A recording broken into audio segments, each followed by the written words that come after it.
केशव नगर राज्य के एक छोटे से गांव में श्यामलाल नाम का एक सीधा साधा मेहनती और ईमानदार किसान अपनी पत्नी के साथ खेत में बैठा हुआ था।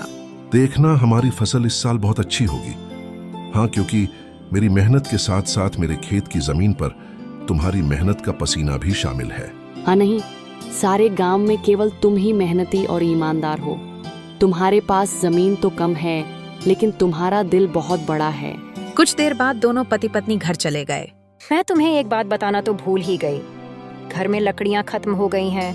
अरे चिंता मत करो, मैं कल सुबह सबसे पहले जंगल में लकड़ियां काटने के लिए ही चला जाऊंगा, ठीक है ना? अगली सुबह श्यामलाल लकड़ियां काटने के लिए जंगल चला गया। श्यामलाल एक पेड़ पर कुल्हाड़ी चलाने ही वाला था कि तभी उसने देखा झाड़ियों में एक घायल बंदर करा रहा था। हे भगवान, बाप रे, इस बंदर को तो लगता है किसी ने बुरी तरह से घायल कर दिया है।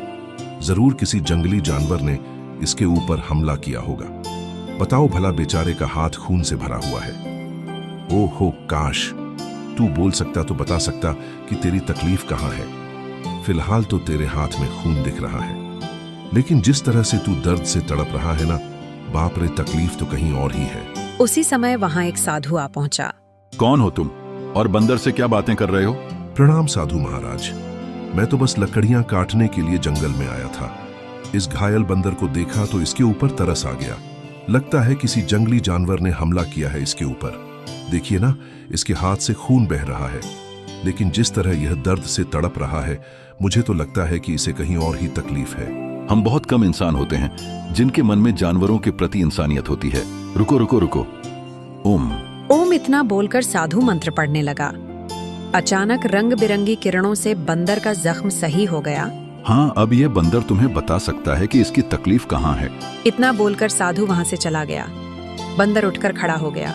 मेरे कंधे में बहुत दर्द हो रहा था। हाँ, अब अच्छा लग रहा है। एक शेर ने मुझ पर हमला किया। मैं बचने के लिए दूसरे पेड़ में कूदा। शेर का पंजा मेरे हाथ में लगा और मेरा हाथ घायल हो गया।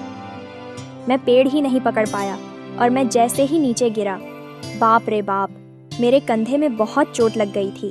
अरे तुम तो बिल्कुल मनुष्य की आवाज में बात कर रहे हो। यह कैसे संभव हुआ? जब साधु ने मंत्र पढ़ा ना, तब मुझे ऐसा लगा कि मेरे अंदर बात करने की शक्ति आ गई है। मैंने बोला और मेरी आवाज़ तुम तक पहुंच गई। लगता है यह चमत्कार साधु बाबा ने किया है। अच्छा ये बताओ, तुम मेरे घर पे चलोगे? ओहो, अब तुमने मेरी जान बचाई है, तो अब तो मैं तुम्हारे साथ ही चिपक गया हूँ। मतलब मैं तुम्हारे साथ ही रहूँगा, और क्योंकि मैं इंसानों की तरह बात करने लगा हूँ, तो मैं बंदरों से अब तो अलग हो गया हूँ ना। क्या करूँगा उन बंदरों के साथ रहकर? अब तुमसे बातें करूँगा जी भर के। चलो, तुम मेरा कोई अलग नाम भी रख सकते हो।